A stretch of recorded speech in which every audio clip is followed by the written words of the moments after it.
एवं स्तवाभियुक्तानां देवानां तत्र पार्वती स्नातुमभ्याययौ तो ये जाह्नव्या नृपनन्दना सा ब्रवीतान् सुरान् शुभ्रूर्भवद्भिः स्तूयतेऽत्र का शरीरकोशतश्चास्याः समुद्भूता ब्रवीचिवाम् स्तोत्रं ममैतत् क्रियते शुम्भदैत्यनिराकृतैः देवैः समेतैः समरे निशुम्भेन पराजितैः शरीरकोशाज्जत्तास्याः पार्वत्या निसृताम्बिकाम् कौशिकीति समस्तेषु ततो लोकेषु गीयते तस्यां विनिर्गतायां तु कृष्णा भूत्सापि पार्वती कालिकेति समाख्याता हिमाचलकृताश्रया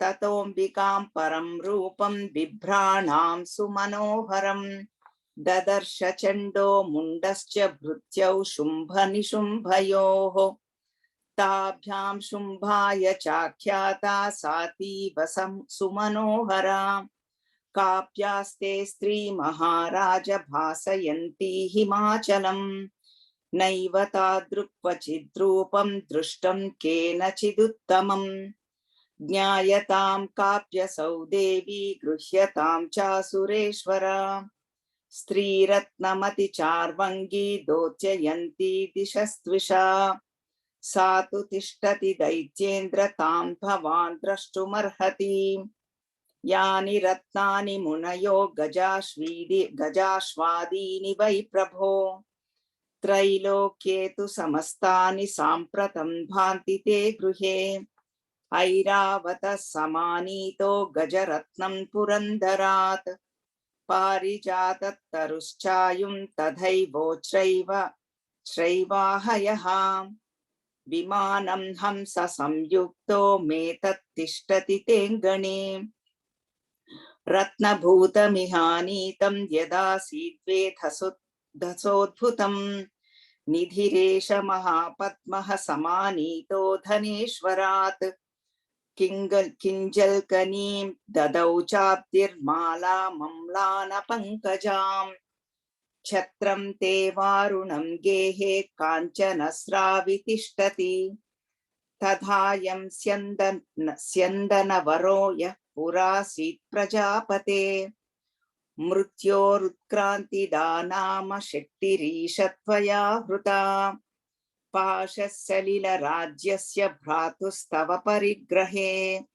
निशुम्भस्याब्दिजाताश्च समस्ता रत्नजातयः वह्निरपि ददौ तुभ्यमग्निशौचे च वाससि एवं दैत्येन्द्ररत्नानि समस्तान्यहृतानि ते स्त्रीरत्नमेषा कल्याणी त्वया कस्मान्न गृह्यते ऋषिरुवाच निशम्येति वचः शुम्भः सतदा चुण्डमुण्डयोः प्रेषयामास सुग्रीवं दूतं देव्या महाचेति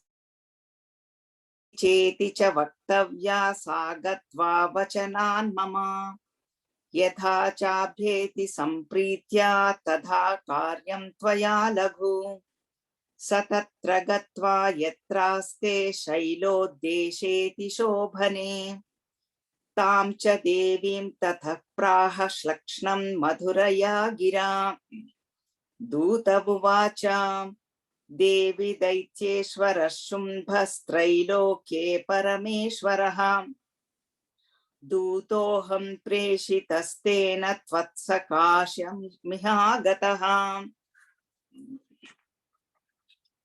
अव्याहताब्ज सर्वासु यः सदा देवयोनिषु निर्जिताखिल दैत्यारिः स यदाह शृणुष्व तत् मम त्रैलोक्यमखिलं मम देवावशानुगाः यज्ञभागानहं सर्वानुपश्यामि पृथक् पृथक् त्रैलोक्ये वररत्नानि मम वश्यान्यशेषतः तथैव गजरत्नं च हृतं देवेन्द्रवाहनं क्षीरोदमधनोद्भूतमश्वरत्नं ममामरैः उच्चैश्रवससङ्गं तत्प्रणिपत्य समर्पितम् यानि चान्यानि देवेषु गन्धर्वेषु रगेषु च रत्नभूतानि भूतानि तानि यम्येव मय्येव शोभने स्त्रीरत्नभूतां त्वां देवि लोके मन्यामहे वयम् सा त्वमस्मानुपागच्छ यतो रत्नभुजो वयम् मां वा ममानुजं वापि निशुम्भमुरुविक्रमम् भज त्वं चञ्चलापाङ्गि रत्नभूतासि वै यतः परमेश्वर्यमतुलं प्राप्स्यसे मत्परिग्रहात् एतद्बुद्ध्या समालोच्य मत्परिग्रहतां व्रज ऋषिरुवाच इत्युक्ता सा तदा देवी गम्भीरान्तस्मिता जगौ दुर्गा भगवती भद्रा ययेदं धार्यते जगत् देव्युवाच सत्यमुक्तं त्वया नात्र मिथ्या किञ्चित् त्वयोदितम् त्रैलोक्याधिपतिः शुम्भो निशुम्भश्चापि तादृशः किं त्वत्र यत् प्रतिज्ञातं मिथ्या तत्क्रियते कथम् श्रूयतामल्पबुद्धित्वात् प्रतिज्ञा या कृता पुरा यो मां जयति संग्रामे यो मे दर्पं व्यपोहति यो मे प्रतिबलो लोके स मे भर्ता भविष्यति तदा गच्छतु शुम्भोऽत्र निशुम्भो वा महाबलः मां जित्वा किं चिरेणात्र पाणिं गृह्णातु मे लघु दूत उवाच अवलिप्तासि मैवं त्वं देवि ब्रूहि ममाग्रतः त्रैलोक्ये कः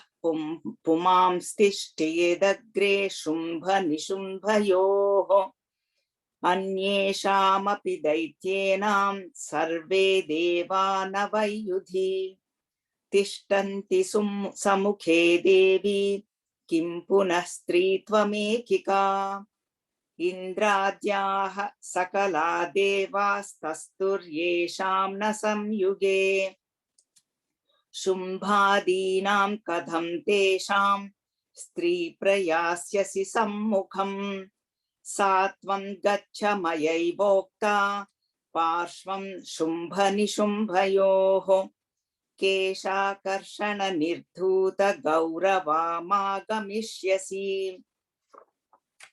देव्युवाच एवमेतद्बली शुम्भो निशुम्भश्चापि तादृशः किं करोमि प्रतिज्ञा मे यदनालोचिता पुरा सत्वं गच्छ मयोक्तं ते यदेतत्सर्वमादृतः तदा चक्ष्वासुरेन्द्राय स च युक्तं करोतु यत् स्वस्ति श्रीमार्कण्डेय पुराणे सावर्णिके मन्वन्तरे देवी महात्म्ये देव्यादूत संवादो नाम पंचमोऽध्यायः। सर्वमङ्गलमाङ्गल्ये शिवे सर्वार्थसाधिके शरण्ये त्र्यम्बिके देवी नारायणि नमोऽस्तुते नारायणि नमोऽस्तुते। षष्ठोऽध्यायः। ओम ऋषिरुवाच इत्याकर्ण्यवचो देव्याः सदूतोऽमर्षपूरितः समाचष्ट समागम्य दैत्यराजाय विस्तरात् तस्य दूतस्य तद्वाक्यमाकर्ण्यासुरराट् ततः सक्रोधः प्राह दैत्यानामधिपं धूम्रलोचनम् हे धूम्रलोचनाशु त्वं स्वसैन्यपरिवारितः तामानय बलाद्दुष्टां केशाकर्षणविह्वलां तत्परित्राणदः कश्चिद्यतिवोत्तिष्ठते परः सहन्तव्यो मरो वापि यक्षो गन्धर्व एव वा। ऋषिरुवाच तेनाज्ञप्तस्ततः शीघ्रं स दैत्यो धूम्रलोचनः वृतषष्ट्या सहस्राणामसुराणां द्रुतं ययौ स दृष्ट्वा तां ततो देवीं तुहिनाचलसंस्थितां जगादोच्चैः प्रयाहीति मूलं शुम्भनिशुम्भयोः न चेत् प्रीत्याद्य भवति मद्भर्तारमुपैष्यति ततो बलान्न याम्येष केशाकर्षणविह्वलां देव्युवाच दैत्येश्वरेण प्रहितो बलवान् बलसंवृतः बलान्नयसि मामेवं ततः किं ते करोम्यहम्। ऋषिरुवाच इत्युक्तः सोऽभ्यधावत्तामसुरो धूम्रलोचनः हुंकारेणैव तं भस्म सा चकाराम्बिका तदा अध क्रुद्धं महासैन्यमसुराणां तथाम्बिका ववर्ष सायकैस्तीक्ष्णैस्तथा शक्तिपरश्वधैः ततोऽधुतसटः कोपात् कृत्वा नादं सुभैरवम् पपातासुरसेनायां सिंहो देव्याः स्ववाहनः कांश्चित् करप्रहारेण दैत्यानास्येन चापरान्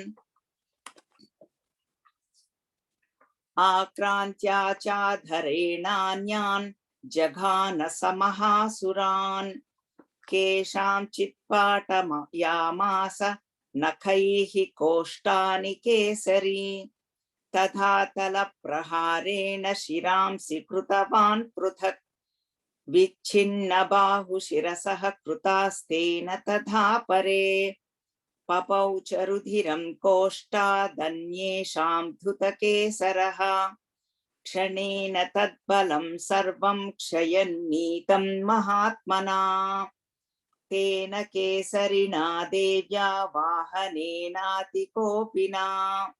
श्रुत्वा तमसुरं देव्या निहतं धूम्रलोचनम् बलं चक्षयितुं कृत्स्नं देवी केसरिणा ततः चुकोपदैत्याधिपतिः शुम्भः प्रस्फुरिताधरः आज्ञापयामास च तत्तौ चण्डमुण्डौ महासुरौ हे चण्ड हे मुण्ड बलैर्बहुभिः परिवारितौ तत्र गच्छत गत्वा च सा समानीयतां लघु केशाश्वाकृष्य बद्ध्वा वा यदि वः संशयो युधि तदा शेषायुधैः सर्वैरसुरैर्विनिहन्यताम् तस्यां हतायां दुष्टायां सिंहे च विनिपातिते शीघ्रमागम्य तां बद्ध्वा गृहीत्वा तामधाम्बिकां स्वस्ति श्रीमार्कण्डेय पुराणे सावर्णिके मन्वन्तरे देवी माहात्म्ये शुम्भनिशुम्भसेनानी धूम्रलोचनवधो नाम षष्ठोऽध्यायः। सर्वमङ्गलमाङ्गल्ये शिवे सर्वार्थसाधिके शरण्ये त्र्यम्बिके देवी नारायणि नमोऽस्तुते नारायणि नमोऽस्तुते। सप्तमोऽध्यायः। ॐ ऋषिरुवाच आज्ञाप्तास्ते ततो दैत्याश्चण्डमुण्डपुरोगमाः चतुरङ्गबलोपेता ययुरभ्युद्यतायुधाः ददृशुस्ते ततो देवी मीषद्दासां व्यवस्थितां सिंहस्योपरि शैलेन्द्रशृङ्गे महति काञ्चने ते दृष्ट्वा तां समादातुमुद्यमं चक्रुरुद्यताः आकृष्टचापासि धरास्तधान्ये तत्समीपगाः ततः कोपं चकारोच्चैरम्बिका तानरीन् प्रति कोपेन चास्या वदनं मषीवर्णमभूत्तदा भ्रुकुटीकुटिला तस्या ललाटफलकातृतम् कालीकरालवदना विनिष्क्रान्तासि पाशिनी विचित्रखट्वाङ्गधरा नरमाला विभूषणा द्वीपि चर्म परिधाना शुष्कमांसाति भैरवा अतिविस्तारवदना जिह्वाललन भीषणा निमग्ना रक्तनयना नादा पूरितदिङ्मुखा सा वेगेनाभिपतिता घातयन्ती महासुरान् सैन्ये तत्र सुरारीणामभक्षयत तद्बलम् पार्ष्णिग्राहाङ्कुशग्राहयोधघण्टा समन्वितान् समादायैकहस्तेन मुखे चिक्षेपवारणान् तथैव योधं तुरगैरथं सारथिना सह निक्षिप्य वक्त्रे दशनैश्चर्वयन्त्यतिभैरवम् एकं जग्राह केशेषु ग्रीवायामथ चापरम् पादेनाक्रम्य चैवान्यमुरसान्यमपोधयत् तैर्मुक्तानि च शस्त्राणि महास्त्राणि तथासुरैः मुखेन जग्राह रुषा दशनैर्मथितान्यपि बलिनां तत्बलं सर्वमसुराणां दुरात्मनां ममर्दा भक्षया चान्यानन्यांश्च ताडयत्तदा असिना निहिताः केचित् खट्वाङ्गताडिताः जग्मुर्विनाशमसुरा दन्ताग्राभिहतास्तथा क्षणेन तद्बलं सर्वमसुराणां निपातितम् दृष्ट्वा चण्डोऽभिदुद्राव तां कालीमतिभीषणां शरवर्षैर्महाभीमैर्भीमाक्ष्मीं शरैर्वर्षैः महाभीमैः भीमाक्षीं तां महासुरः छादयामास चक्रैश्च मुण्डः क्षिप्तैः सहस्रशः तानि चक्राण्यनेकानि विषमानानि तन्मुखम् बभुर्युधार्कबिम्बानि सुबहूनि घनोधरम्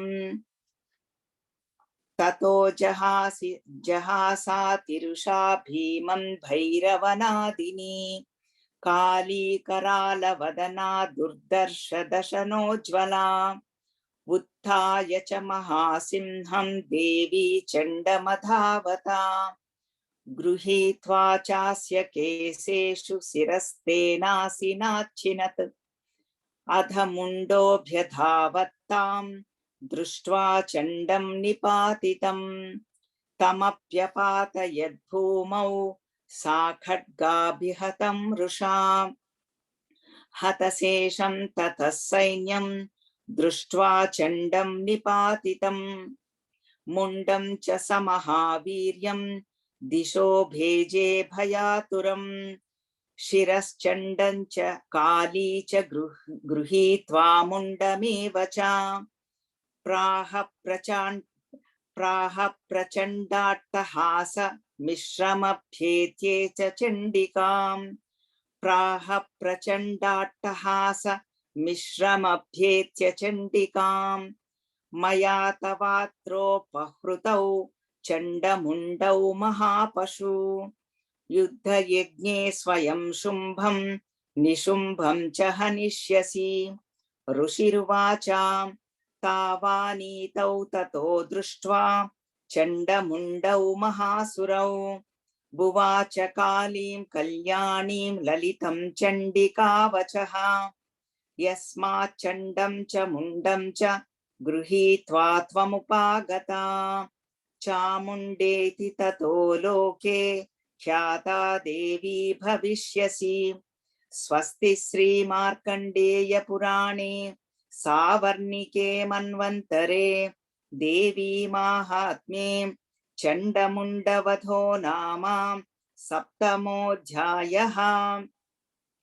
सर्वमङ्गलमाङ्गल्ये शिवे सर्वार्थसाधिके शरण्ये त्र्यम्बिके देवी नारायणि नमोऽस्तुते नारायणि नमोऽस्तुते। अष्टमोऽध्यायः। ॐ ऋषिरुवाच चण्डे च निहते दैत्ये मुण्डे च विनिपातिते बहुलेषु च सैन्येषु क्षयितेष्वसुरेश्वरः ततः कोपपराधीनचेताः शुम्भः प्रतापवान् उद्योगं सर्वसैन्यानां दैत्यानामादिदेशः अद्य सर्वबलैर्दैत्याः षडशीतिरुदायुधाः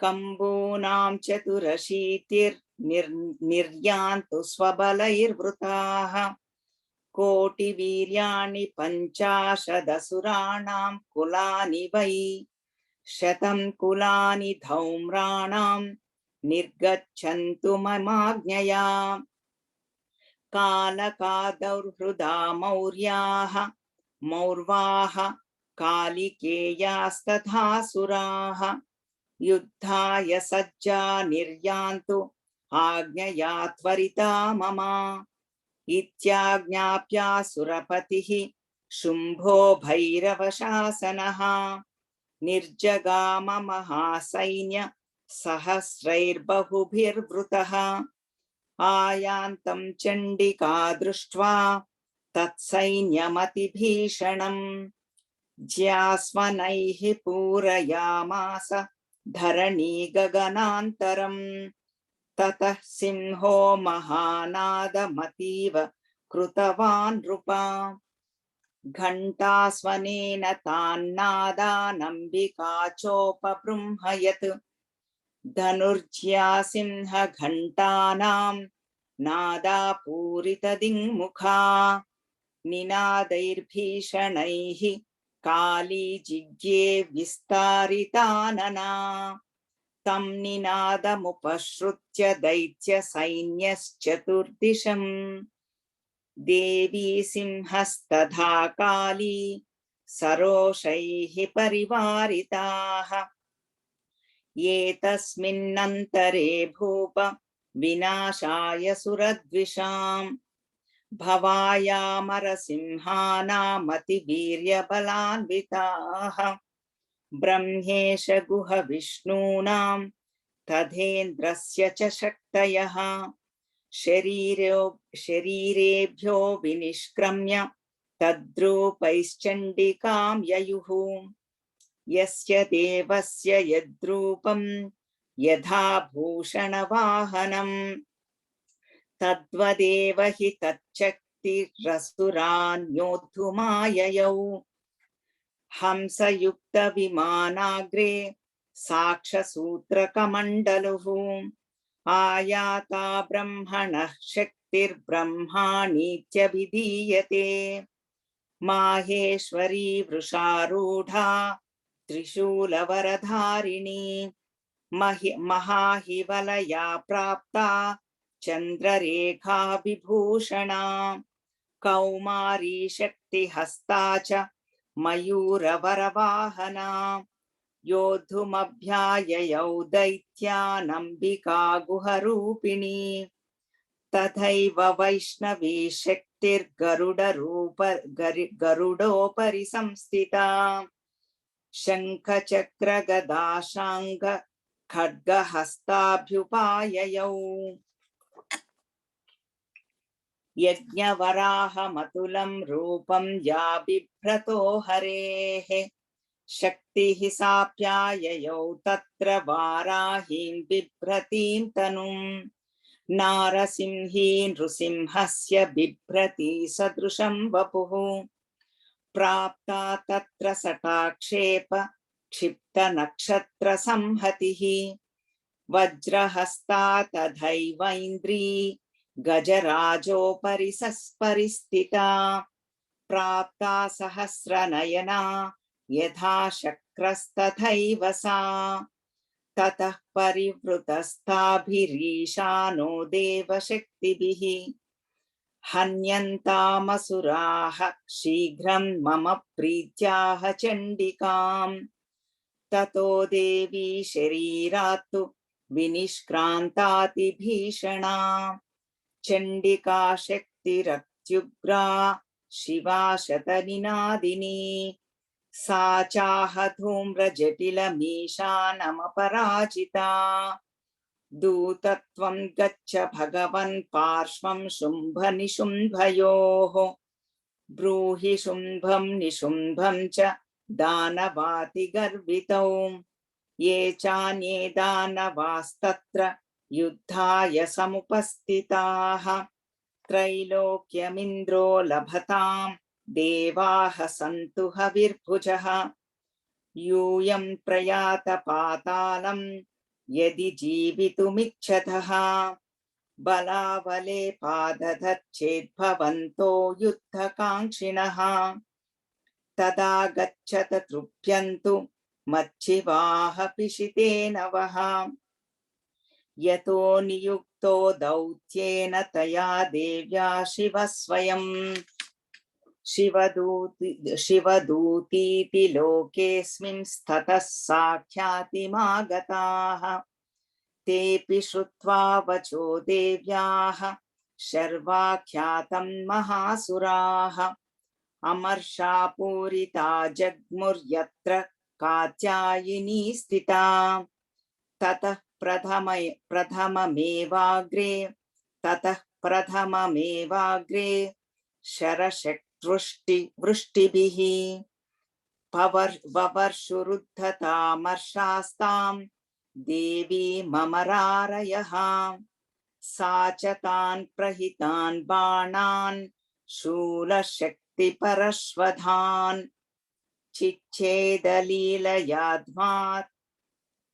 चिच्छेदलीलयाध्मात धनुर्मुक्तैर्महेषुभिः तस्याग्रतस्तथा काली शूलपातविदारितान्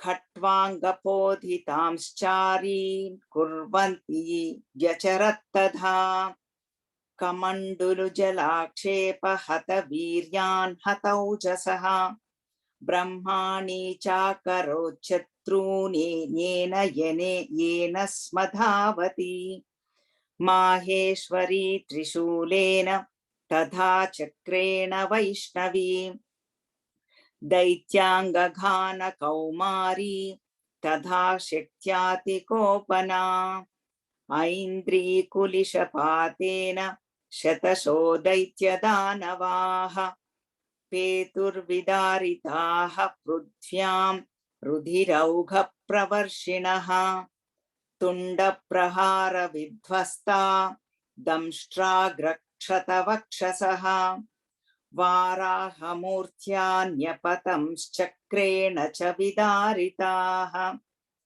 नखैर्विदारितांश्चान्यान् भक्षयन्ती महासुरान् नारसिंही च चाराजौ नादपूर्णदिगम्बरा चण्डाट्टहासैरसुराः शिवदूत्यभिदूषिताः पेतुः पृथिव्यां पतितांस्तांश्च खाधाधसा तदा इति मातृगणं क्रुद्धं मर्दयन्तं महासुरान् दृष्ट्वाभ्युपायैर्विधैर्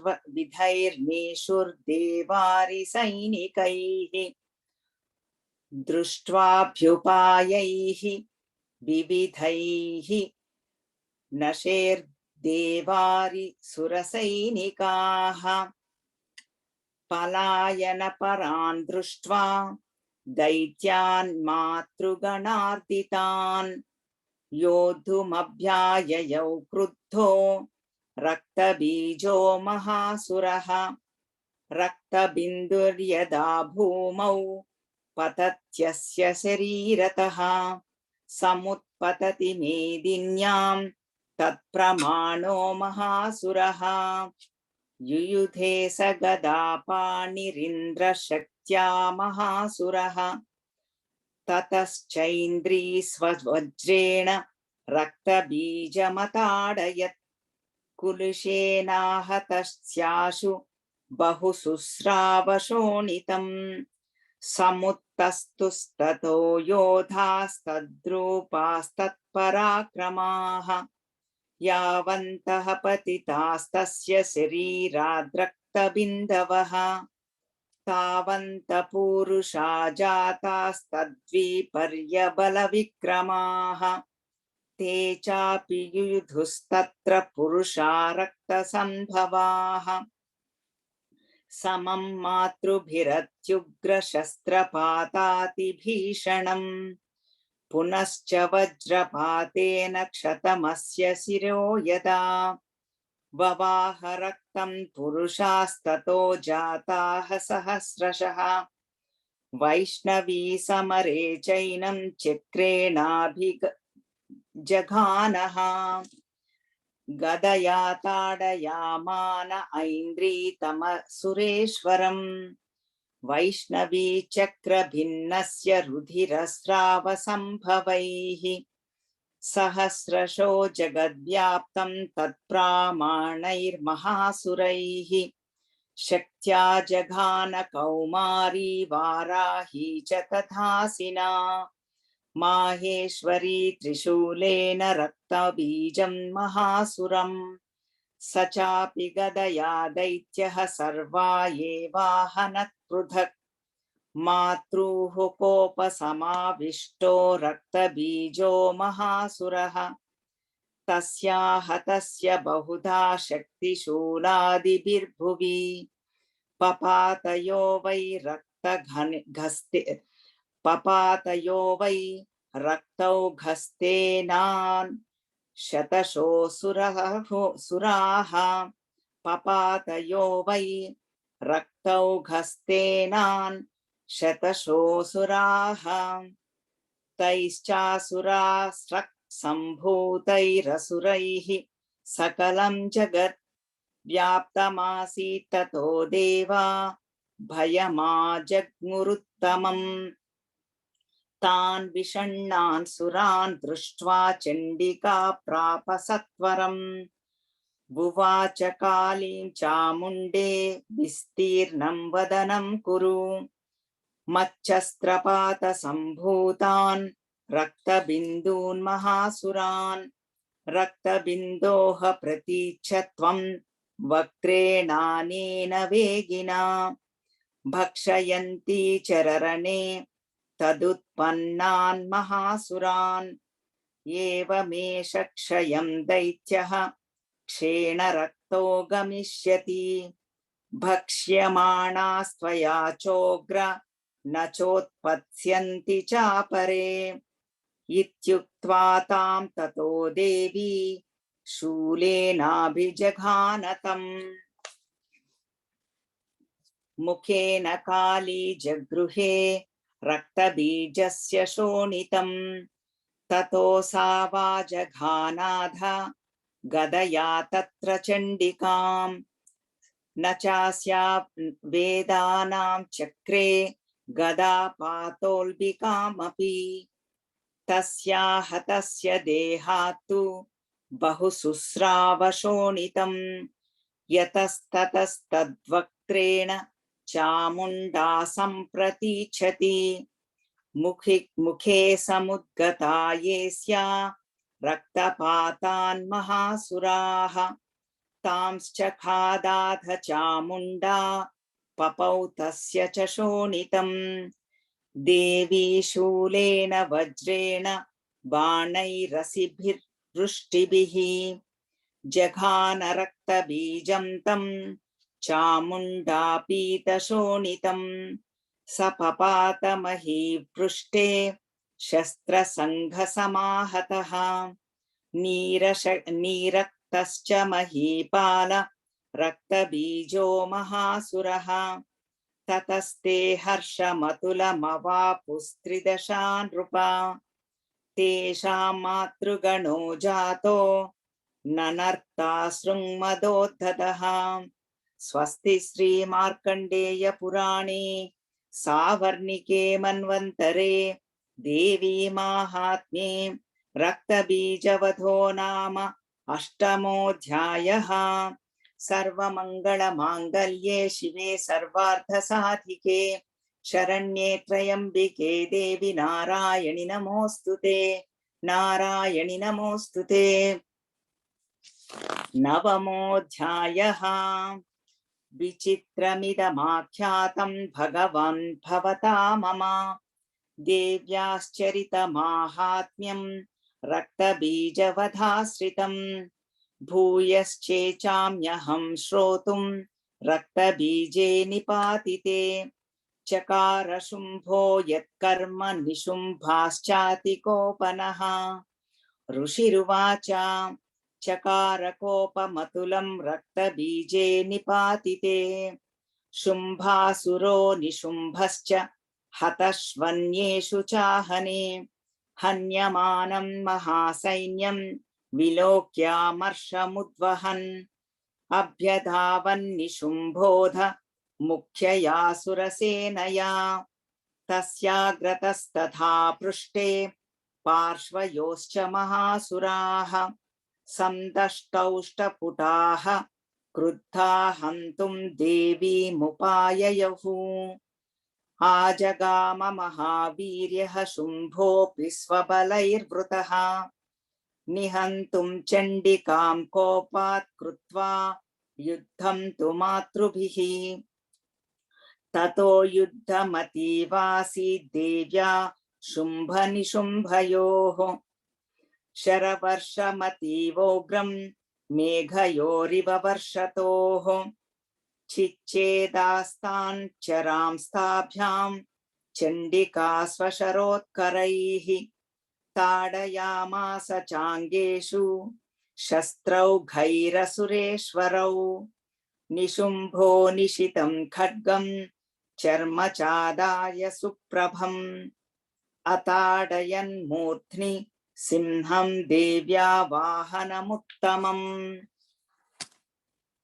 ताडिते वाहने देवी क्षुरप्रेणासिमुत्तमम् निशुम्भस्याशु चिच्छेद चर्मचाप्यष्टचन्द्रकम् छिन्ने चर्मणि खड्गे च शक्तिं चिक्षेपसोऽसुरः तामप्यसद्विधा चक्रे चक्रेणाभिमुखागतम् कोपाद्मातो निशुम्भोध शूलं जग्राह दानवः आयातां मुष्टिपातेन देवी तच्चाप्यचूर्णयत् आविद्याधगदां सोऽपि चिक्षेप चण्डिकां प्रति सापि देव्यास्त्रिशूलेन भिन्ना भस्मत्वमागता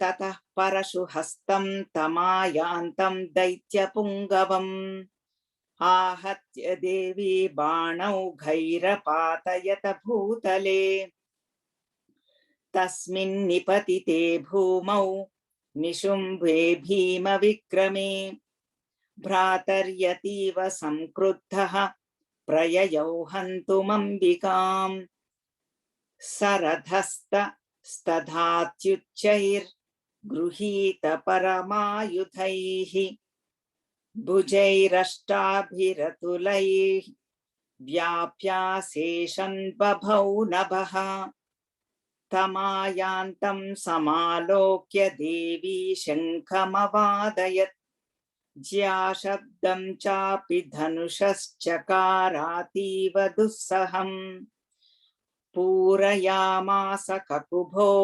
निजघण्टास्वनेन च समस्तदैत्यसैन्यानां तेजोवधविधायिना ततः सिंहो महानादैस्त्याजिते भमहामदैः ततो सिंहो महानादैः त्याजिते भमहामदैः पूरयामास गगनं गां तथैव दिशो दश ततः काली समुत्पत्य गगनं क्षामताडयत् कराभ्यां तन्निनादेन प्राक्स्वनास्ते तिरोहिताः अट्टाट्टहासमशिवं शिवदूती चकारः वैः शब्दैरसुरास्त्रैसुः शुम्भः कोपं परं ययौ दुरात्मंस्तिष्ठतिष्ठेति व्याजहाराम्बिका यदा तदा जयेत्यभिहितं देवैराकाशसंस्थितैः शुम्भेनागत्य या शक्तिर्मुक्ता ज्वालातिभीषणा आयान्ति वह्निकूटाभा सा निरस्ता महोल्कया सिंहनादेन शुम्भस्य व्याप्तं लोकत्रयान्तरम् निर्घातनिस्वनो घोरो जितवानवनीपते शुम्भमुक्ताञ्चरान् देवी शुम्भस्तत्प्रहिताञ्चरान् चिच्छेदस्वशुरैरुग्रैः शतशोधसहस्रशः ततः सा चण्डिका क्रुद्धा शूलेनाभिजघानतम्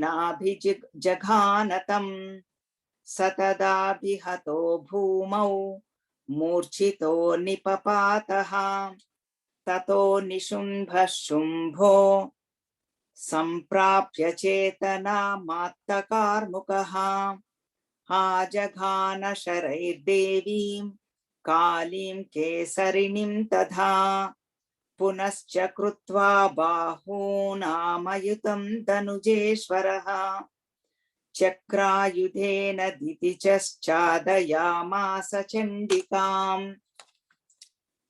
ततो भगवती क्रुद्धा दुर्गा दुर्गार्तिनाशिनी चिच्छेद देवी चक्राणि स्वशरै सायकांश्च तान् ततो निशुम्भो वेगेन गदामादाय चण्डिकाम् अभ्यधावत वैहन्तुं दैत्यसैन्यसमावृतः तस्यापतत एवाशु गदां चिच्छेद चण्डिका खड्गेन शितधारेण स च शूलं समाददे शूलहस्तं समायान्तं निशुम्भममरार्दनम् हृदि विव्याधशूलेन वेगाविद्धेन चण्डिका भिन्नस्य तस्य शूलेन हृदयान्निःसृतोपरः महाबलो महावीर्यस्तिष्ठेति पुरुषो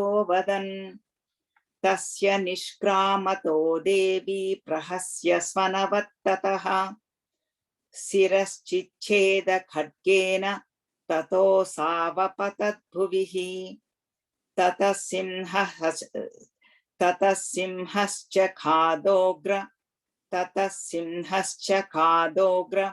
दंष्ट्राक्षुण्ण शिरोधरान् असुरांस्तांस्तथा काली शिवदूती तथा परान् कौमारी शक्तिनिर्भिन्नाः केचिन्नेषुर्महासुराः ब्रह्माणि मन्त्रपूतेन तो ये नान्ये निराकृताः माहेश्वरी त्रिशूलेन भिन्नाः पेतुस्तथा परे वाराही तुण्डघातेन केचिच्चूर्णीकृता भुवि खण्डं खण्डं च चक्रेण वैष्णव्या दानवाः कृताः वज्रेण चैन्द्री हस्ताग्र विमुक्तेन तथा परे केचिद्विनेषुरसुराः केचिन्नष्टा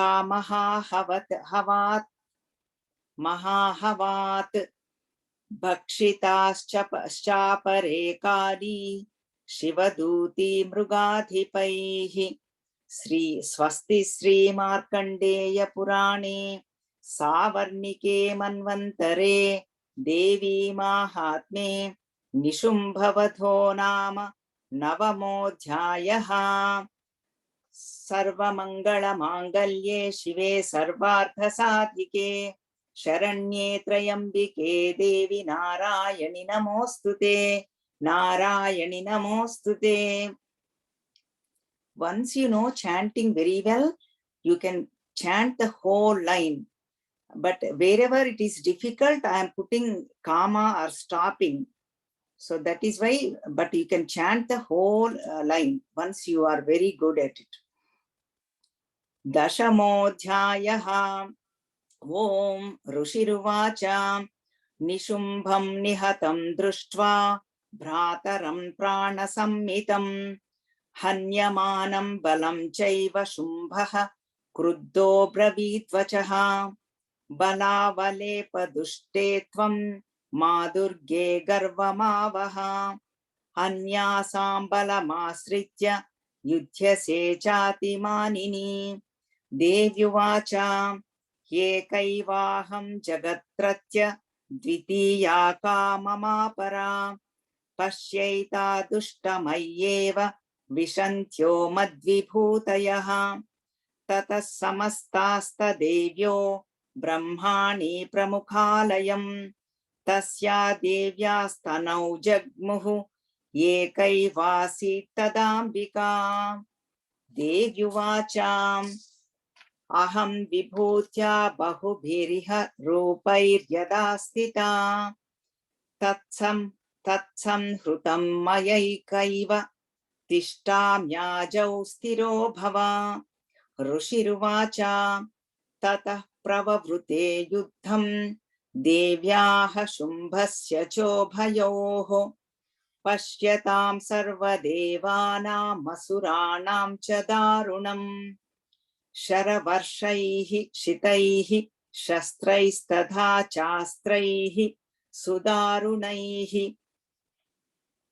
तयोर्युद्धमभूद्भूयः सर्वलोकभयङ्करम् दिव्यान्यस्त्राणि शतशो मुमुचेयान्यधाम्बिका बभञ्च तानि दैत्येन्द्रस्तत्प्रतीघातकर्तृभिः बभञ्च तानि दैत्येन्द्रस्तत्प्रतीघातकर्तृभिः मुक्तानि तेन चास्त्राणि दिव्यानि परमेश्वरी बभञ्च लीलयैवोग्र हुङ्कारोच्चारणादिभिः ततः शरशतैर्देवी माच्छादयत सोऽसुरः सापि तत्कुपिता देवी धनुश्चिच्छेदचेषुभिः छिन्ने धनुषि दैत्येन्द्रस्तथा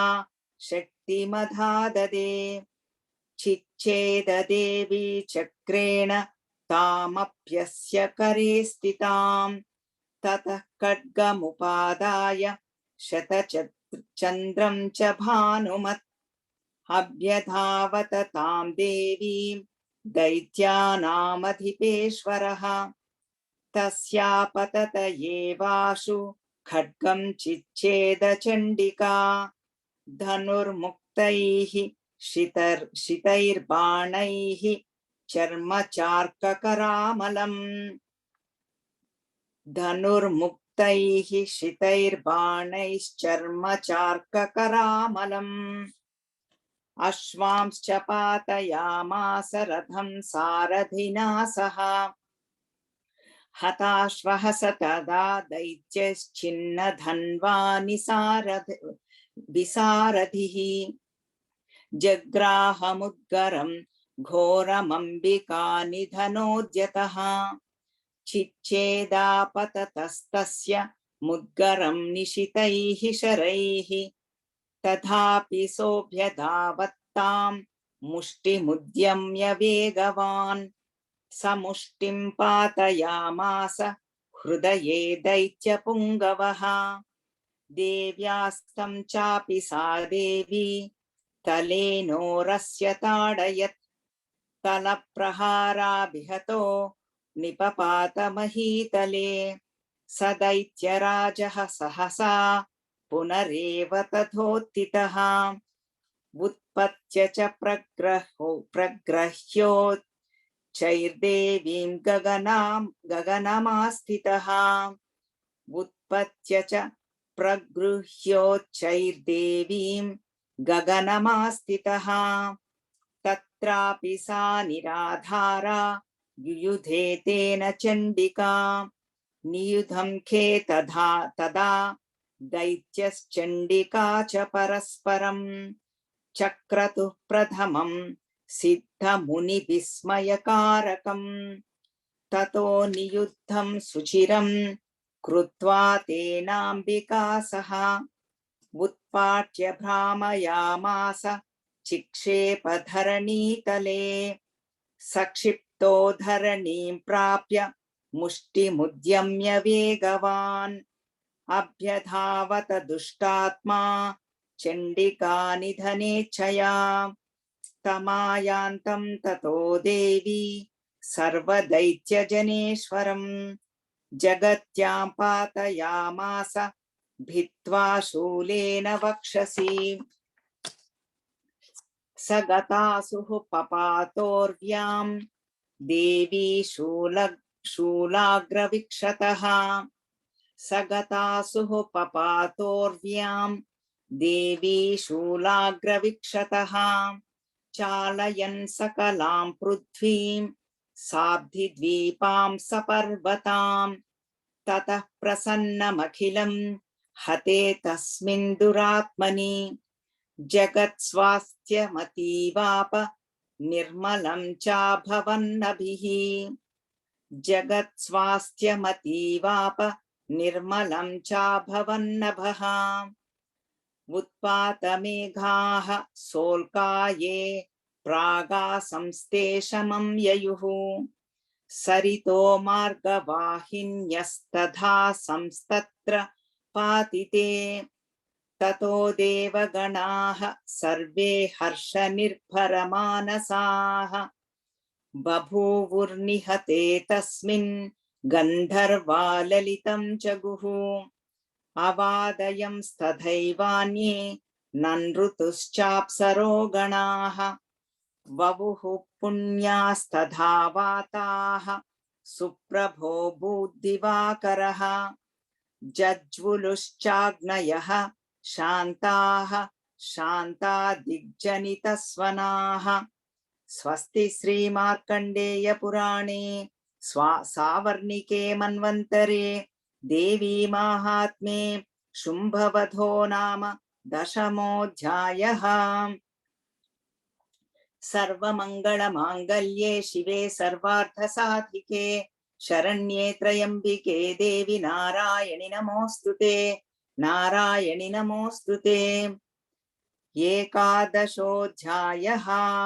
ॐ ऋषिरुवाच देव्याहते तत्र महासुरेन्द्रे सेन्द्रासुरावह्निपुरोगमास्ताम्। कात्यायनीं तुष्टुवुरिष्टलाभात् विकाशिवक्त्राब्जविकाशिताशाः। देवि प्रपन्नार्तिहरे प्रसीद। प्रसीद मातर्जगतोऽखिलस्य। प्रसीद विश्वेश्वरि पाहि विश्वम्। त्वमीश्वरी देवी चराचरस्य। आधारभूता जगतस्त्वमेका महीस्वरूपेण यतः स्थितासि। अपां स्वरूपस्थितया त्वयैतदाप्यायते।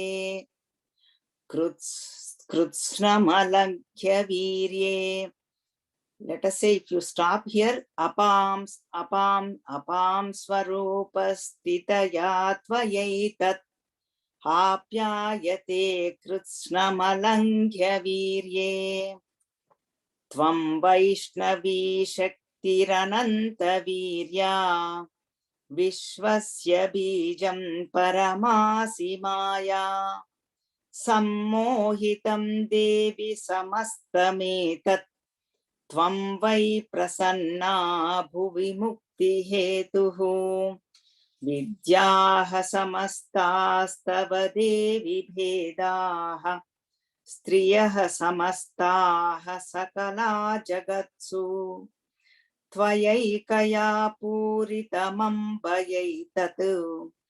का ते स्तुतिस्तव्यपरा परोक्तिः सर्वभूता यदा देवी भुक्तिमुक्तिप्रदायिनी त्वं स्तुता स्तुतये का वा भवन्तु परमोक्षयः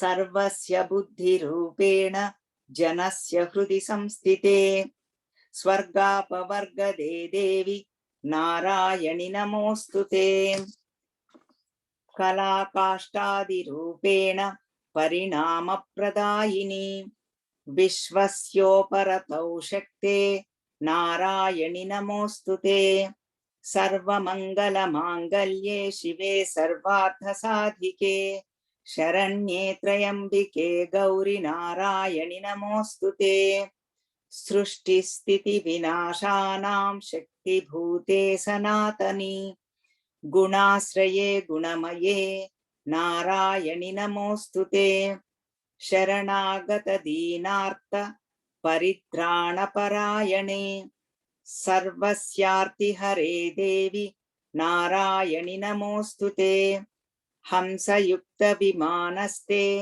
ब्रह्माणी रूपधारिणी कौशाम्बक्षरिके देवी नारायणि नमोऽस्तुते त्रिशूलचन्द्राहिधरे महावृषभवाहिनी माहेश्वरी स्वरूपेण नारायणि नमोऽस्तुते मयूरकक्कुटवृते महाशक्तिधरे नघे कौमारी रूपसंस्थाने नारायणि नमोऽस्तुते शङ्खचक्रगदाशाङ्गगृहीत परमायुधे प्रसीद वैष्णवी रूपे नारायणि नमोऽस्तुते गृहीतग्रमहाचक्रे दंष्ट्रोद्धृतवसुन्धरे वराहरूपिणि शिवे नारायणि नमोऽस्तुते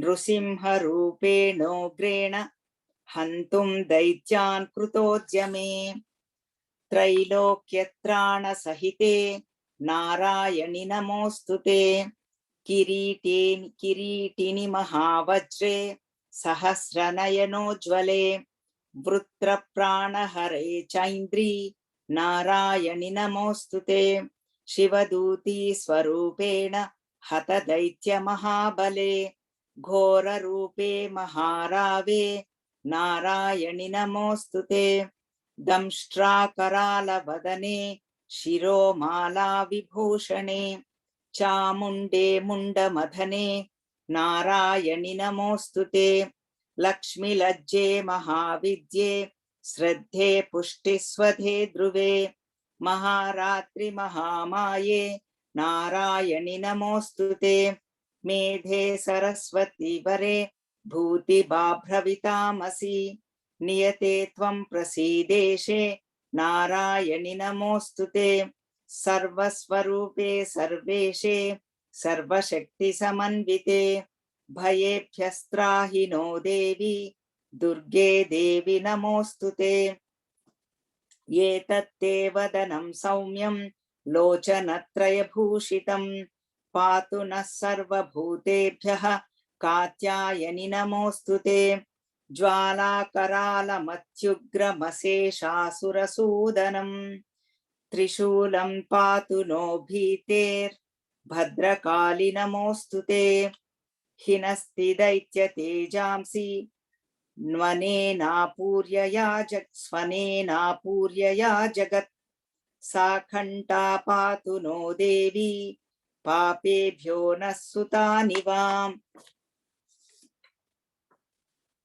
असुरासृग्व्यसा पङ्कचरितस्ते करोज्ज्वलः असुरासृग्व्यसा पङ्कचर्चितस्ते करोज्ज्वलः असुरासृग्व्यसा पङ्कचर्चितस्ते करोज्ज्वलः शुभाय खड्गो भवतु चण्डिके त्वां नता वयम् रोगानशेषानपहंसि तुष्टा रुष्टा तु कामान् सकलानभीष्टान्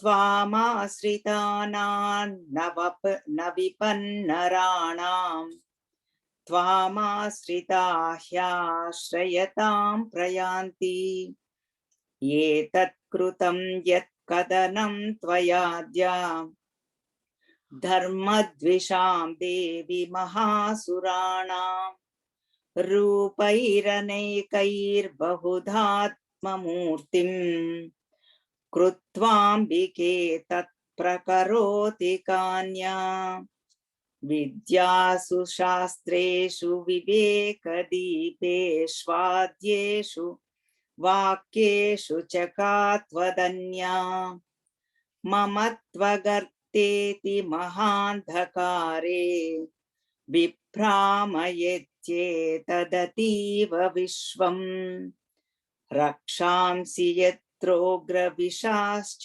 नागा यत्रारयो दस्युबलानि यत्र दावानलो यत्र तथाप्ति मध्ये तत्र स्थिता त्वं परिपासि विश्वम्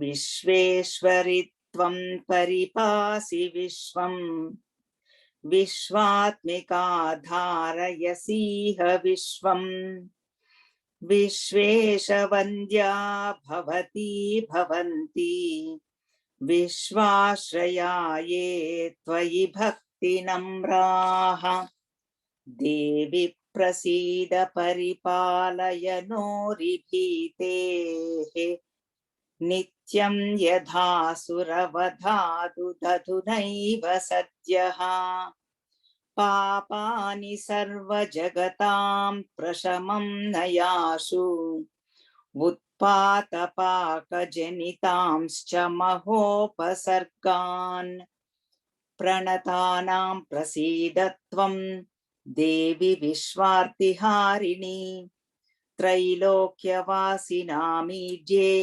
लोकानां वरदा भव देव्युवाच वरदाहं सुरगणा वरं यन्मनसेच्छदा तं वृणुध्वं प्रयच्छामि जगतामुपकारकम् देवावूचुः सर्वाबाधप्रशमनं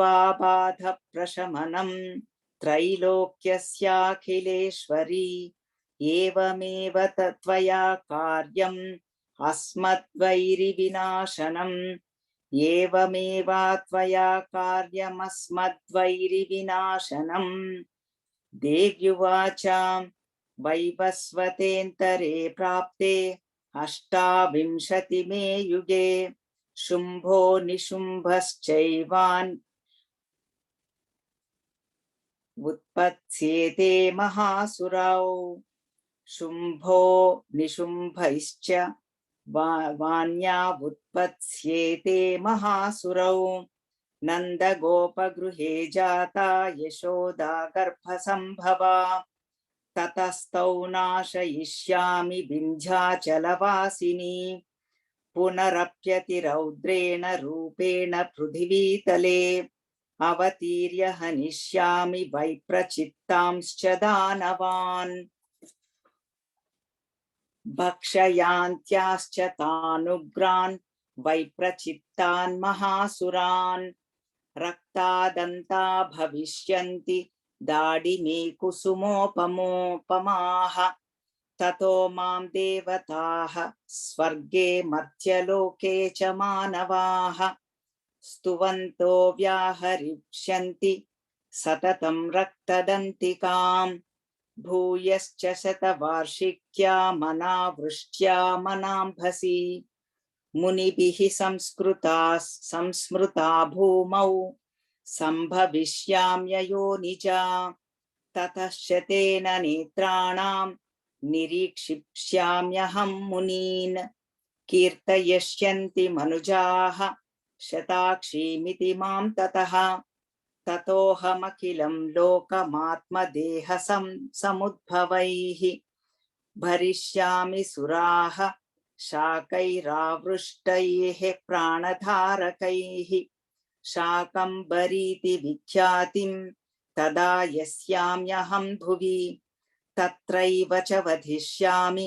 दुर्गमाख्यं महासुरं दुर्गादेवीति विख्यातं तन्मे नाम भविष्यति पुनश्चाहं यदा भीमं रूपं कृत्वा हिमाचले रक्षांसि भक्षयिष्यामि मुनीनां त्राणकारणात् तदा मां मुनयः सर्वे स्तोष्यन्त्यानम्रमूर्तयः भीमादेवेति विख्यातं तन्मे नाम भविष्यति यदारुणाख्यस्त्रैलोक्ये महाबाधां करिष्यति तदाहं भ्रामरं रूपं कृत्वा संख्येय षट्पदम् त्रैलोक्यस्य हितार्थाय वधिष्यामि महासुरं भ्रामरीति च मां लोकास्तदा स्तोष्यन्ति सर्वतः इत्थं यदा यदा बाधा दानवोत्था भविष्यति तदा तदावतीर्याहं करिष्याम्यरिसंक्षयम् स्वस्ति श्रीमार्कण्डेय पुराणे सावर्णिके मन्वन्तरे देवी माहात्म्ये नारायणी स्तुतिर्नाम एकादशोऽध्यायः सर्वमङ्गलमाङ्गल्ये शिवे सर्वार्थसाधिके शरण्ये त्र्यम्बिके गौरि नारायणि नमोऽस्तुते नारायणि नमोऽस्तुते द्वादशोऽध्यायः ॐ देव्युवाच येभिः स्तवैश्च मां नित्यं स्तोष्यते यः समाहितः तस्याहं सकलां बाधां शमयिष्याम्यसंशयम् मधुकैटभनाशां च महिषासुरघातनं कीर्तयिष्यन्ति ये तद्वद्वधं शुम्भनिशुम्भयोः अष्टम्यां च चतुर्दश्यां नवम्यां चैकचेतसः श्रोष्यन्ति चैव ये भक्त्या मम माहात्म्यमुत्तमम् न तेषां दुष्कृतं किञ्चित् दुष्कृतोद्धा न चापदः भविष्यति नरदारिद्र्यं न चैवेष्टवियोजनं शत्रुभ्यो न भयं तस्य दस्युतो वा न राजतः न शस्त्रानलतौ यौघात् कदाचित् सम्भविष्यति तस्मान् ममैतान्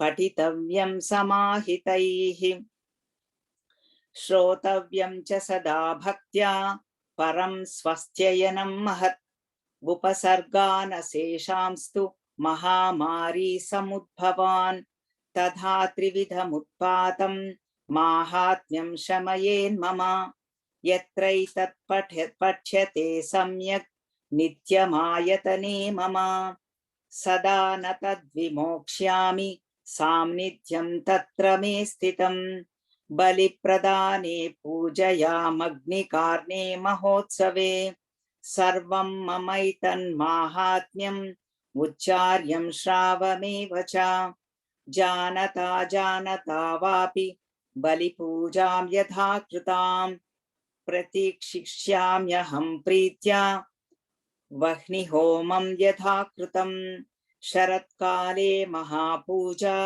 क्रियते या च वार्षिकी तस्यां ममैतन्माहात्म्यं श्रुत्वा भक्तिसमन्वितः सर्वबाधा विनिर्मुक्तो धनधान्यसमन्वितः मनुष्यो मत्प्रसादेन भविष्यति न संशयः श्रुत्वा ममैतन्माहात्म्यं तथा चोत्पत्तयः शुभाः पराक्रमं च युद्धेषु जायते निर्भयः पुमान् रिपवः संक्षयं यान्ति कल्याणं चोपपद्यते नन्दते च कुलं पुंसां माहात्म्यं मम शृण्वताम् शान्ति कर्मणि सर्वत्र तथा दुःस्वप्नदर्शने ग्रहपीडासु चोग्रासु माहात्म्यं शृणुयान् मम उपसर्गाः शमं यान्ति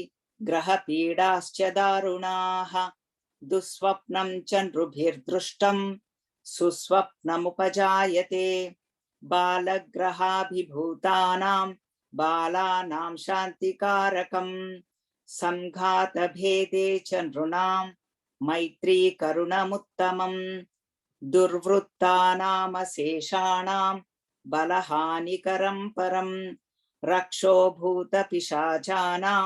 पठनादेव नाशनम् सर्वं ममैतन्माहात्म्यं मम सन्निधिकारकम् पशुपुष्पार्घ्यधूपैश्च गन्धदीपैस्तथोत्तमैः विप्राणां भोजनैर्होमैः प्रोक्षणीयैरहर्निशम् अन्यैश्च विविधैर्भोगैः प्रदानैर्वत्सरेण या प्रीतिर्मे क्रियते सास्मिन् सकृदुच्चरिते श्रुते श्रुतं हरति पापानि तदारोग्यं प्रयच्छति रक्षां करोति भूतेभ्यो जन्मनां कीर्तनं मम युद्धेषु चरितं यन्मे दुष्टदैत्यनिबर्हणम् तस्मिन् श्रुते वैरिकृतं भयं पुंसां न जायते युष्माभिः स्तुतयो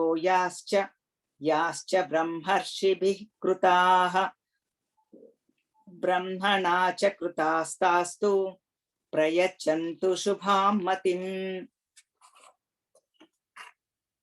अरण्ये प्रान्तरे वापि दावाग्निपरिवारितः दस्युभिर्वावृतः शून्ये गृहीतो वापि शत्रुभिः सिंहव्याघ्रानुयातो वा वने वा वनहस्तिभिः राज्ञा क्रुद्धेन चाज्ञप्तो वध्यो बन्धगतोऽपि वा आघूर्णितो वा वातेन स्थितः पोते महार्णवे पतत्सु चापि शस्त्रेषु संग्रामे वृषदारुणे सर्वा बाधासु घोरासु वेदनाभ्यर्दितोऽपि वा स्मरन् ममैतच्चरितं नरो मुच्येत संकटात् मम प्रभावात् सिंहाद्या दस्यवो वैरिणस्तथा दूरादेव पलायन्ते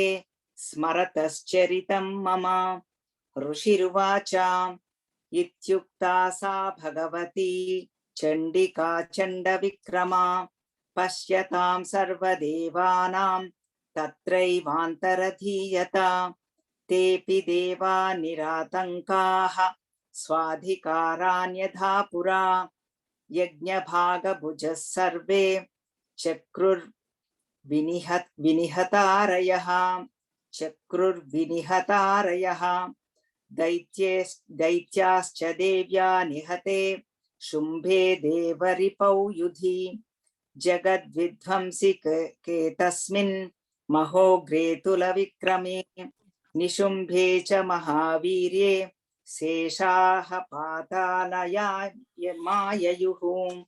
एवं भगवती देवी सा नित्यापि पुनः पुनः सम्भूय कुरुते भूप जगतः परिपालनं तयैतन्मोह्यते विश्वं सैव विश्वं प्रसूयते सा याचिता च विज्ञानं तुष्टारुद्धिं प्रयच्छति व्याप्तं तयैतत् सकलं ब्रह्माण्डं मनुजेश्वरां महादेव्या महाकाली महामारी स्वरूपया सैव काले महामारी सैव सृष्टिर्भवत्यजा स्थितिं करोति भूतानां सैव काले सनातनी भवकाले नृणां सैव लक्ष्मीर्वृद्धिप्रदा गृहे सैवा भावे तदा लक्ष्मीर्विनाशायोपजायते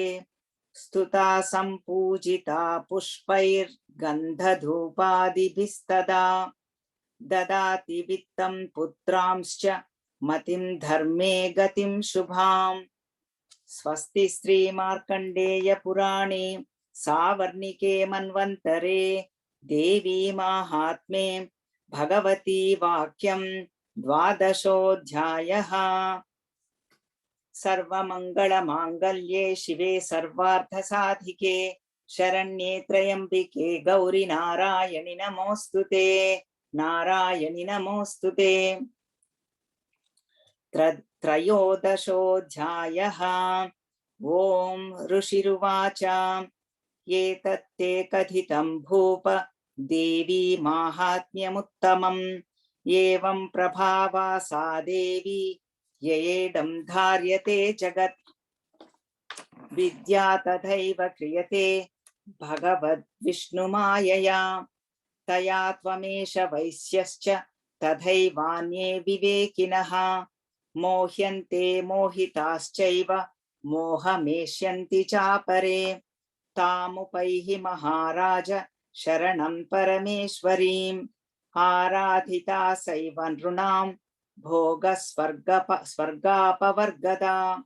मार्कण्डेय उवाच इति तस्य वचः श्रुत्वा सुरधः सनराधिपः प्रणिपत्य महाभागं तं ऋषिं संसृतव्रतं निर्विण्णोति ममत्वेन राज्यापहरणेन च जगाम सद्यस्तपसे स च वैश्यो महामुने संदर्शनार्थमम्बाया नदी पुलिनमास्थितः स च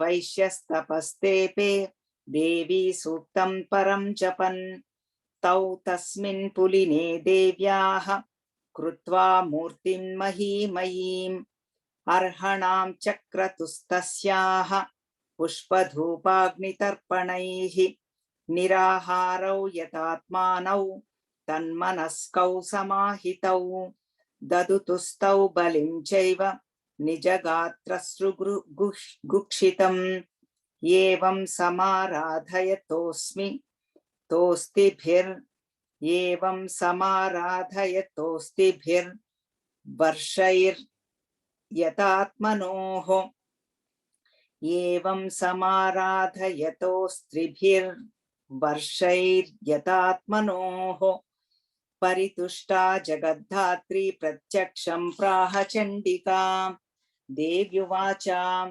यत्प्रार्थ्यते त्वया भूप त्वया च कुलनन्दन मत्तस्तत्प्राप्यतां सर्वं परितुष्टा ददामि ते।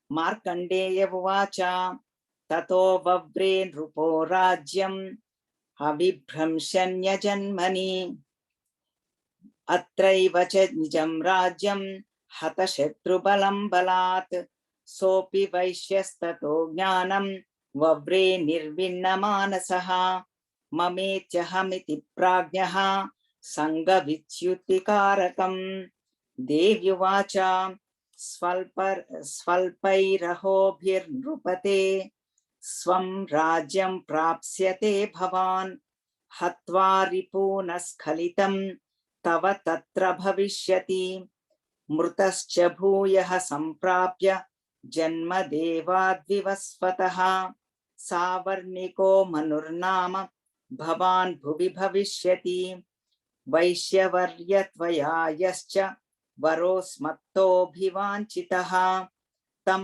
प्रयच्छामि संसिद्ध्यै तव ज्ञानं भविष्यति।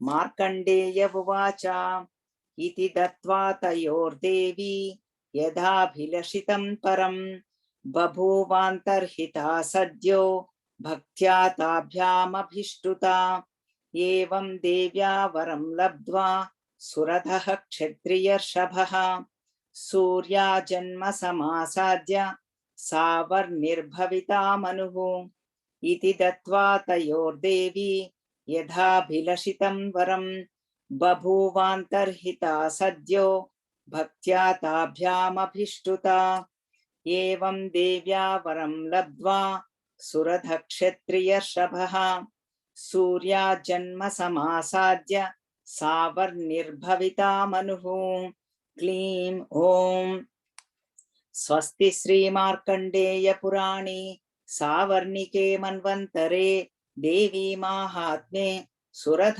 वैश्ययोर्वरप्रदानं नाम त्रयोदशोऽध्यायः। श्री सप्तशती देवी माहात्म्यं समाप्तम्। ओम तत्सत्।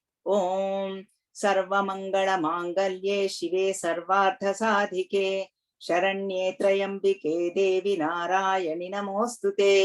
सर्वमंगलमांगल्ये शिवे सर्वार्थसाधिके शरण्ये त्र्यंबिके देवी नारायणि नमोस्तुते।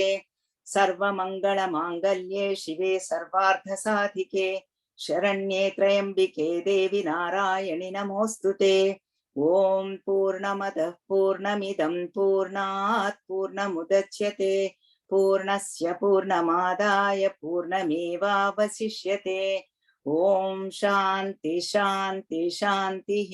हरिः ओम श्री गुरुभ्यो नमः। हरिः ओम।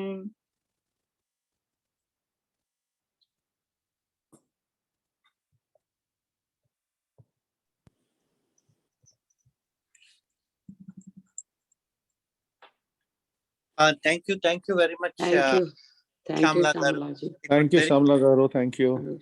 Divine. Thank you. Thank you, Shamlaji. Hari Om. Hari Very Om. nice. Thank you, Shamla. Hari Om. Thank you. Happy Navratri. Hari Om. Hari Om, everybody. Thank you. So, Shamla garu, the technical issue was resolved after you took the speaker out. Is that what it was? See what is, oh, we are on record, then I can explain to you. I see the record button. Oh, okay. Anyway, no problem. Yeah. Thank you very much. I need some help too. Maybe can I call you later because it's recording?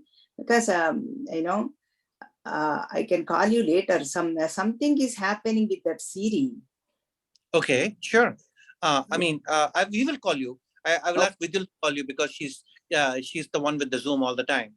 So she knows all those things. So yeah. Thank you very much again for all the things that you do for us. Thank you again. Thank you, Shamla garu. Thank you.